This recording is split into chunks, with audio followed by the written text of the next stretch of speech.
Ready to give your podcast a professional upgrade with a custom domain? Today, we're diving into how to redirect your Namecheap domain to your Buzzsprout podcast website. First things first, head over to Namecheap and log into your account if you haven't already purchased a domain.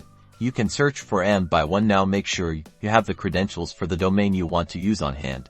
Once logged in, navigate to your domain list, usually found under your account dashboard. Locate the domain you wish to redirect, the one that will become your podcast's dedicated web address.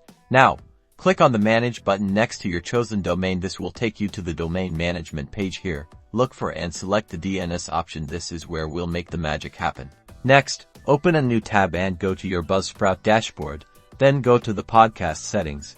Then click on the domain section. Here, you'll see your Buzzsprout podcast's redirect address. This is what you'll point your domain to. Copy this exact link. Back in the Namecheap DNS settings, you'll likely need to add a new CNAME record if you already have a CNAME record. You can probably edit it in the host field.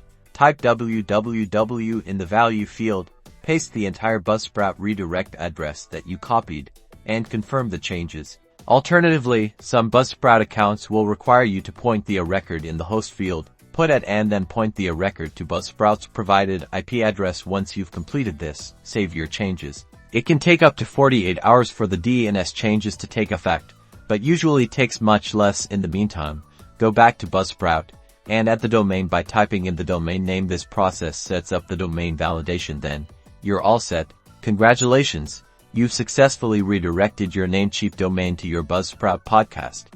Now, anyone typing in your fancy new domain will be instantly transported to your podcast, helping you create a memorable, branded online presence.